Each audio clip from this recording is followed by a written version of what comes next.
The book of the prophet Jeremiah. Jeremiah was an Israelite priest who lived and worked in Jerusalem during the final decades of the kingdom of southern Judah. He was called as a prophet to warn Israel about the severe consequences of breaking their covenant with God through their idolatry and injustice, and he even predicted that the empire of Babylon would come as God's servant to bring this judgment on Israel by destroying Jerusalem, taking the people into exile.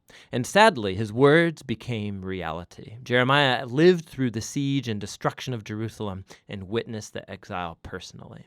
Now, this book came into existence in a really interesting way. Chapter 36 tells us that after 20 years of Jeremiah's preaching in Jerusalem, God called him to collect all of his sermons and poems and essays and commit them to writing, which Jeremiah did by employing a scribe named Baruch, who wrote down and compiled all of this material into a scroll. Now, Baruch also gathered lots of stories about Jeremiah, and he linked all the pieces together. And so this is why the book reads like an anthology, a collection of collections. It's all been arranged to present this prophet as a messenger of God's justice and grace. So the book begins with God calling Jeremiah to be a prophet, and he's given a dual vocation. He will be a prophet to Israel, but also to the nations, and his words will both uproot and tear down, but also plant and build up. In other words, he's going to accuse Israel and warn them of God's coming judgment, but he also has a message of hope for the future. Now, this opening perfectly summarizes the first large section, chapters 1 to 24. It's a collection of Jeremiah's writings from before the exile. And the core idea here is that Israel has broken the covenant with God and violated all the terms of the agreement they made that are written in the Torah. And in a number of ways. They've adopted the worship of all kinds of Canaanite gods, building idol shrines all over the land, and Jeremiah develops the metaphor of idolatry as adultery, and uses the language of prostitution, promiscuity, unfaithfulness to describe how Israel has given their allegiance to other gods. Jeremiah also repeatedly accuses Israel's leaders.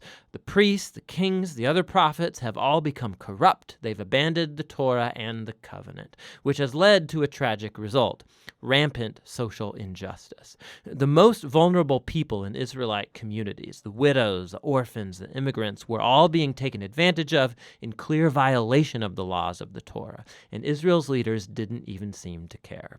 So a classic place where all of these ideas come together is in chapter 7. It's called Jeremiah's Temple Sermon. The Israelites are coming to worship their God in the temple as if everything is just fine, but outside the temple they are worshiping other gods, and some were even adopting the horrifying Canaanite practice of child sacrifice. And so Jeremiah makes his very unpopular announcement. The God of Israel is coming in judgment. He's going to destroy his own temple and punish Israel by sending an enemy from the north. This is an army that God would allow to conquer Jerusalem, and as you read on, you discover he's talking about the great empire of Babylon. And so this all leads up to a transition in chapter 25.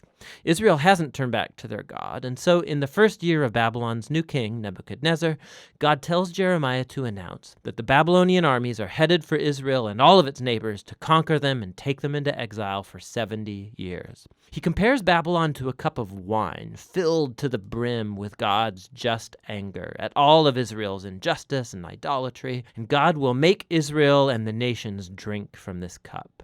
Now, this chapter is key to the book's design because everything that follows is going to focus on Babylon's coming attack. First on Israel in chapters 26 to 45, and then on the other nations in chapters 46 to 51. The section about Israel first contains stories about how Jeremiah begged Israel to turn back, how he warned them right up to the last minute, but the leaders of Israel kept rejecting him.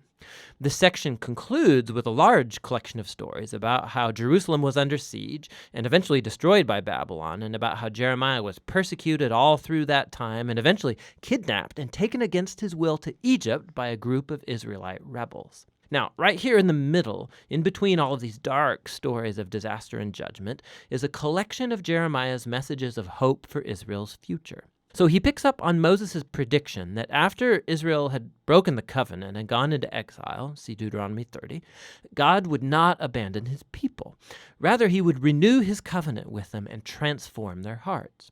Jeremiah develops this promise, and he says that God is going to one day inscribe the laws of the Torah, not on tablets, but rather on the hearts of his own people. He's going to heal their rebellion so that they can truly one day love and follow him fully. And so one day, Israel will return back to the land, and the Messiah from the line of David is going to come, and that's when all nations will come to recognize Israel's God as the true God.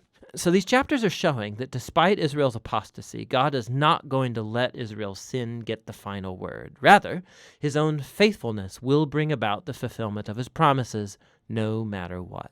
After this, we find the large collection of poems about how God is going to use Babylon to judge the nations around Israel. So Egypt, Philistia, Moab, Edom, Ammon, Damascus, Hazor. But then, surprisingly, the longest poems are saved for last, and they're about God's coming judgment on Babylon itself. So although God used this nation to execute his justice, God doesn't endorse their violence and idolatry. And so Babylon too will come under the standard of God's justice. And so Jeremiah denounces this nation's pride and injustice as well. Now, Babylon is larger than life in these poems, and it reminds us of the image of Babylon all the way back from Genesis chapter 11. Babylon has become the archetypal rebellious nation. In their glorification of wealth and war, God's going to give this nation over to its own destruction.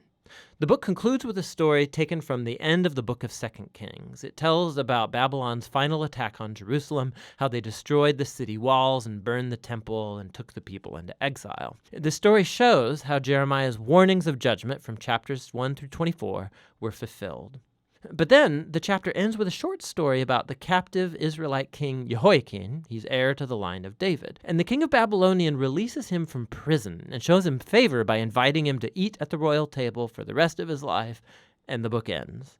So it's a little glimmer of hope. And this recalls Jeremiah's promises of hope from chapters 30 to 33. God hasn't abandoned his people or the promise of a future coming king from David's line. And so while this book contains a huge amount of warning and judgment, the final words conclude with a note of hope for the future.